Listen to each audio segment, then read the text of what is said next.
one she killed on Thursday, literally. Ha ha. Okay, is a CT and X-ray technologist, and she has worked in the Denver area for 26 years. She has 2 grown children. She's been doing stand-up for a little over a year.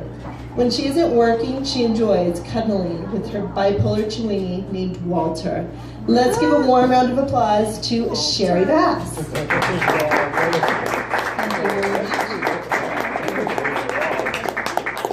Yes, Walter. I wish that this could be about him. He's so adorable. But yeah, so let me tell you a little bit about my job. I'm not a nurse, but I do work in an emergency room, and I do CTs, CAT scans, if you will, that's the old terminology, and X-rays on people that need them when they come to the emergency room.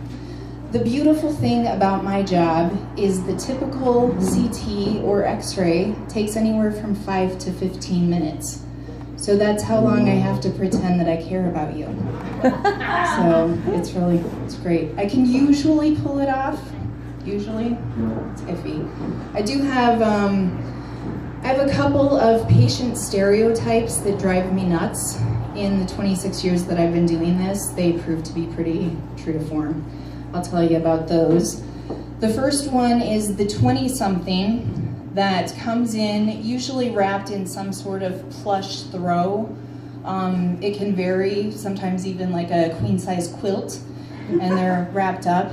I ask them to come in and get on the bed, and they do it parkour style, so immediately I know that this is serious, they're about to die.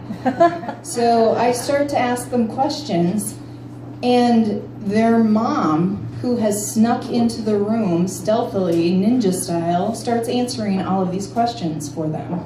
And I'm like, you're freaking 20-something, seriously? I don't like that 20-something patient, but I seriously hate their mom. That is like an epic parent fail. I've got a couple of 20-somethings myself, and if you can't ask or answer basic health information about your own body, yeah, parenting fail right there. In those situations, if I have to start an IV on them, I'm going for the garden hose. This is gonna hurt, it's gonna hurt. The other type of patient that drives me crazy is the one that comes into the ER between 3 and 5 a.m. for pain that they've been having for 6 to 8 weeks. Yeah, I'm not sure if you missed the ginormous red lit letters out on the building, but this is an emergency room. But who am I to say what an emergency is? Now there are some people that if you're experiencing certain symptoms, you get your ass to the emergency room. Any kind of chest pain, any kind of shortness of breath, excessive bleeding, get in there. I need to see you. And also don't drive yourself. That happens quite a bit, actually. People will, it's usually 50-something women. They're the violators here. They come in and they're like, it's just a little heartburn. I'm sure it's heartburn. Yeah, no. So I did have a guy a while back come in to the ER with an Uber. He Ubered to the ER.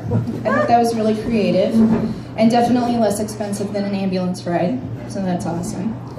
I'd kind of like to think that, you know, maybe the Uber driver was a medical student and that he's putting himself through school by being an Uber driver, and it would kind of be like a full circle kind of story. So yeah. My absolute favorite kind of patient that comes in is the rectal foreign body. Oh yeah. When I see that, I am like a kid at Christmas. I'm like, oh my God, what is it gonna be? What is it gonna be? And I'm the first one. I'm the first one that gets to see it. I'm taking your picture, the image pops up, and there's a reason that that lead partition is there. They say it's to protect me from radiation. It's so that you can't see my face. Because I'm going, oh. It's awesome. It is awesome. And so after I see what's there, I compose myself. And I'm not going to ask you how you got that dinosaur-shaped sponge up your butt.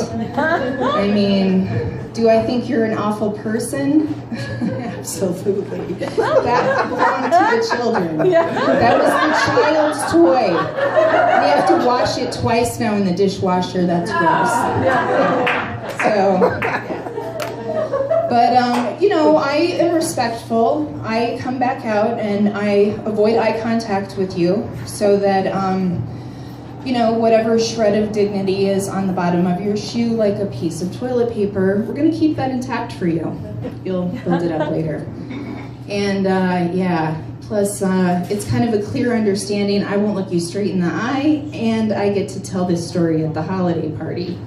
So it's going to be good. But no, in all seriousness, the one thing that we have in common in the ER is everybody that ends up there, they did not plan on being there that day.